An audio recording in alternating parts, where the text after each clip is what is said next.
पढ़ाई करने के लिए मोटिवेशन चाहिए। बिल्कुल सही बात है। एक कहानी से शुरुआत करते हैं जो हर स्टूडेंट को मेहनत करने के लिए मोटिवेट करेगी। एक समय की बात है, एक गांव में दो दोस्त रहते थे। एक का नाम था रमेश और दूसरे का सुरेश। दोनों ही एक ही स्कूल में पढ़ते थे और बहुत अच्छे दोस्त थे वो। लेकिन दोनों में एक बहुत बड़ा डिफरेंस था। रमेश मेहनत करने में विश्वास रखता था, जबकि सुरेश हमेशा शॉर्टकट्स ढूंढने की कोशिश करता था। एक दिन दोनों जंगल में खेलने के लिए गए। घर के पास में जंगल था, दोनों खेलने के लिए चले गए। जंगल में उन दोनों ने एक बड़ा पेड़ देखा। उस पेड़ पर बहुत सारे फल लगे थे। दोनों ने सोचा कि अगर उन फलों को तोड़कर खा लेंगे ना तो उन्हें बहुत मजा आएगा। अब देखो, दो बंदे हैं, रमेश और सुरेश। दोनों की प्लानिंग अलग अलग है। रमेश ने क्या सोचा कि वो पेड़ की तरफ जाएगा और मेहनत करके फल को तोड़ेगा और फिर खाएगा। लेकिन सुरेश क्या था, उसने सोचा कि वो एक लंबी लकड़ी ढूंढ करके लाएगा ताकि उसे ज्यादा मेहनत ना करनी पड़े। दोनों की प्लानिंग अलग थी क्योंकि दोनों अलग अलग इंसान थे। रमेश पेड़ पर चढ़ने लगा और धीरे धीरे फलों तक पहुंचा। उसने कुछ फल तोड़े और खाने लगा। उसने खाना स्टार्ट कर दिया। इसी बीच सुरेश जो था ना, जो उसका दूसरा फ्रेंड था, उसने जंगल में लकड़ी ढूंढने का प्रयास किया, लेकिन उसको कोई लकड़ी नहीं मिली। ऐसी कोई लकड़ी नहीं मिली जिसको वो फेंक करके पेड़ पे मारे और फल नीचे आके गिर जाए। अगर कोई लकड़ी मिली ना तो वो पेड़ पे लगी हुई मिली। उस लकड़ी को वो फेंक नहीं सकता। क्यों? क्योंकि वो उसको तोड़ नहीं सकता, क्योंकि वो पेड़ पे लगी हुई है। रमेश ने अपनी मेहनत से अपना फल हासिल किया और उसका स्वाद चखा, अपने फ्रूट्स को, अपने फल को एंजॉय किया। जबकि सुरेश जो था ना, जो बिना मेहनत के, बिना पेड़ पर चढ़ने के, पसीना बहाने के बजाय शॉर्टकट में बिलीव करता था, वो असफल रहा। इस कहानी से हमें यह सीखने को मिलता है कि मेहनत करने से हमें सफलता मिलती है। कहानी का कंक्लूजन बड़ा शॉर्ट है, ये कोई कहानी नहीं है, मैंने केवल आपको ये बात बताई है। इस कहानी से, अगर आप इसको कहानी कहते हो, तो इस कहानी से हमें यह सीख मिलती है कि मेहनत करने से हमें सफलता मिलती है और मेहनत करने वाले लोग हमेशा आनंद और सफलता प्राप्त करते हैं। इसलिए विद्यार्थियों को मेहनत करने के महत्व को समझकर उन्हें पढ़ाई में लगन से जुड़ने के लिए मोटिवेट करना चाहिए अपने आप को। बिकॉज बिना मेहनत के ना कुछ नहीं मिलने वाली। अगर आज आप स्टूडेंट हो और मान लो फॉर एग्जांपल मैं आपकी उम्र को मान के चलता हूँ, आप 15 से 25 साल के बीच में होंगे, है ना, इससे थोड़ा सा प्लस माइनस होंगे। आपके पेरेंट्स ने आपके ऊपर बहुत मेहनत करी है आपको इस लेवल तक लाने के लिए। आप जो आज अपने रूम को बंद करके पढ़ाई करते हो ना, अपने कंप्यूटर को खोल करके उसके सामने पढ़ने की जो एक्टिंग करते हो, अपनी बुक्स को खोल करके पढ़ने की जो एक्टिंग करते हो ना, I am right my dear, acting करते हो। ऑनेस्टली अगर पढ़ते ना तो आज पढ़ाई करने की जरूरत नहीं पड़ती।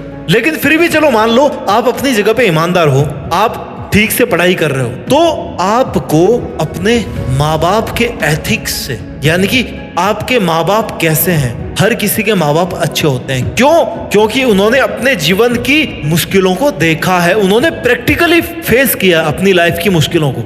आपको अपने माँ बाप से मोटिवेट होना चाहिए। हर वो इंसान जो अपनी लाइफ में बहुत कुछ करना चाहता है, स्पेशली ये अगर वीडियो मैंने स्टूडेंट्स के लिए बनाया ना, जो स्टूडेंट्स अपनी लाइफ में बहुत कुछ करना चाहते हैं, उनको अपने माँ बाप की तरफ देखना चाहिए।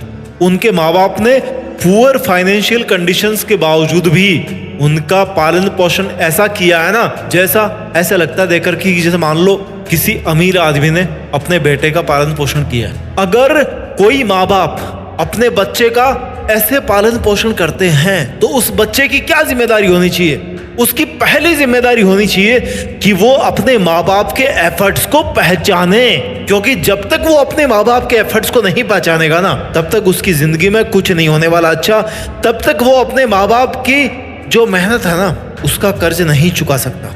आप अपनी इंपॉर्टेंस पहचानिए, अपने माँ बाप की इंपॉर्टेंस पहचानिए, क्योंकि उन्होंने अपनी लाइफ में इतने स्ट्रगल्स देखे हैं, इतनी मुश्किलें देखी है, जितनी आप शायद अगले 50 साल तक नहीं देख पाओगे। अगर इस दुनिया में कोई भगवान का दर्जा ले सकता ना, तो वो है केवल आपके माँ बाप, यानी कि योर पेरेंट्स।